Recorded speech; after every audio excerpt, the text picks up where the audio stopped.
Hello, welcome to Halloween Homesteader. My name is Taylor and this is where Laura Ingalls meets Morticia Adams, and today I'm going to be sharing with you my holiday book recommendations and also my TBR list.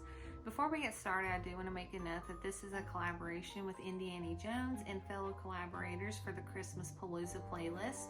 You can find all the information linked down in the description box where fellow creators have gathered together to get everyone in the Christmas spirit. We have everything from hauls, DIYs, recipes, and more, so be sure to click down below in the description to watch the videos and get excited for the holiday season. So go ahead and grab a cup of coffee, tea, or beverage of choice and let's chat about it. So I'm very much still enjoying November. As you can tell, I still have some fall decorations up, but I did want to go ahead and talk about holiday books in case you were interested in wanting to either purchase them or check them out at your local library.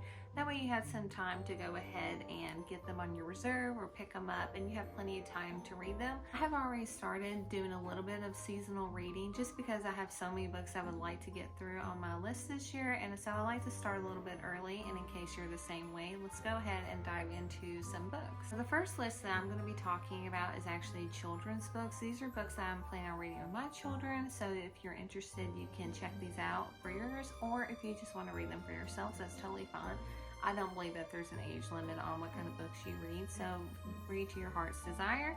The first book is called The Boy Called Christmas. This is actually a movie on Netflix that we watched several years ago and we really enjoyed it, and also I enjoy this author. He writes several other books that are for adults and I really liked his writing style, so I'm really interested to give this a go with my kids and see if this is a fun little chapter book holiday read for them. Next book is a Nutcracker retelling, which one of my favorite things about Christmas time is the Nutcracker and anything with nutcrackers and the ballet. So this book is called Nutcracked. It's also a juvenile fiction read. It's a chapter book about a little girl who I believe is about 10 or 11 or so, and she actually gets a part in the play, but she gets transported to this magical world, and I just feel like this would be a really fun and nice Christmas book to read with my daughters in particular. Book I remember reading when I was a kid, and this is called The Best Christmas Pageant Ever. This is such a classic holiday read about the Herdmans and all the mischief that they get into whenever they join the local Christmas pageant, and it has such a great ending, and it's just a very heartwarming and also very quick read. The final book that is on their list, and also is going to be included on my list, and I would love to read Little Women this year with my girls. This is a book that I've wanted to tackle reading completely. I've read parts of it before, but I would love to finish it this year, and I plan on starting this book very soon since it is rather large. Set in the beginning whenever the book is started at Christmas time, and I also love the newer adaptation of the movie Little Women. My girls and I love watching it. It's such a beautiful winter movie. It also has other seasons, but to me it's set more in Christmas time for some reason. Maybe it's because of how it starts out. So anyway, I would love to read Little Women this year with my daughters. Moving on, I want to reread. I read this several years ago and I want to give it another try. It's called Hidden Sea by Gregory Maguire. This is a Nutcracker retelling, and it talks about how Drosselmeyer got his beginnings, which is the godfather in the ballet who brings the Nutcracker to Clara at the Christmas party. And so I remember reading it and having mixed feelings about it. It didn't really stand out to me at the time, but I would love to revisit that and see if I have any new thoughts on it. And so that's one book that I would love to reread. I started this book this morning. It's called A Quart of Sugar and Spice. This was on my Kindle Unlimited app. It is a Nutcracker retelling, and it is very saucy, very spicy.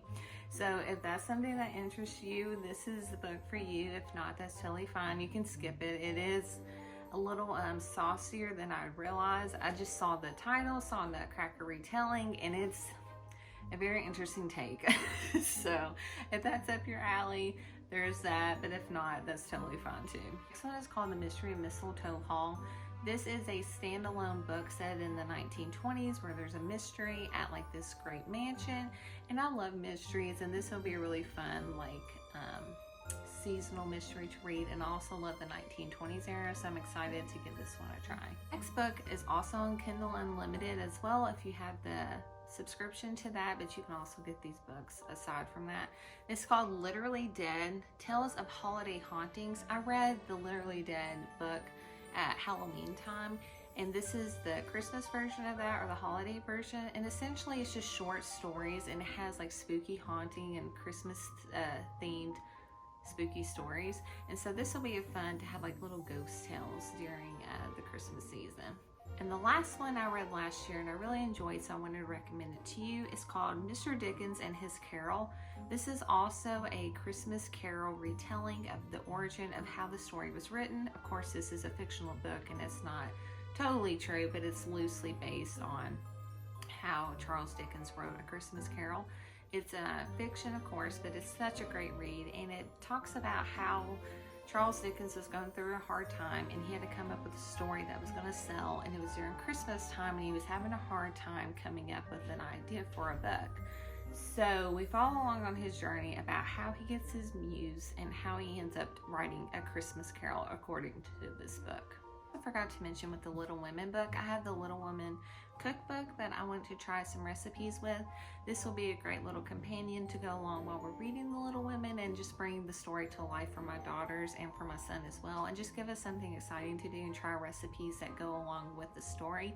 I've had this book for quite some time, but we are going to actually make something this year. That's all the books on this video for holiday book recommendations. Of course, I'll probably have many more to come, but this is a good starter, and I wanted to share these with you in case you were interested in reading them as well.